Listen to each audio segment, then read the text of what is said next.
Yeah, I think yes, in terms of particularly our security relationships going forward, how the telecommunications system is built in the country will have a big impact on how our relationship is in the military sense with that nation.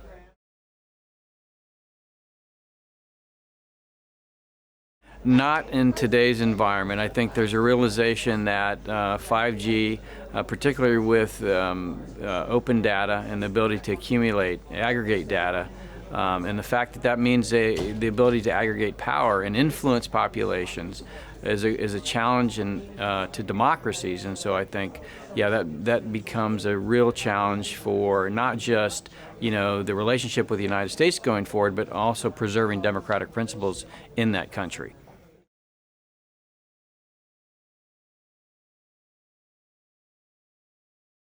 Well, I think it's both. Actually, totalitarian regimes were the first in the world to recognize the power of the ability to aggregate data and social media and e-commerce. I think China is far more advanced in terms of the economic and financial uses of that data, particularly with deploying the technology through Huawei, but also in using data like Baidu, Alibaba, and Tencent.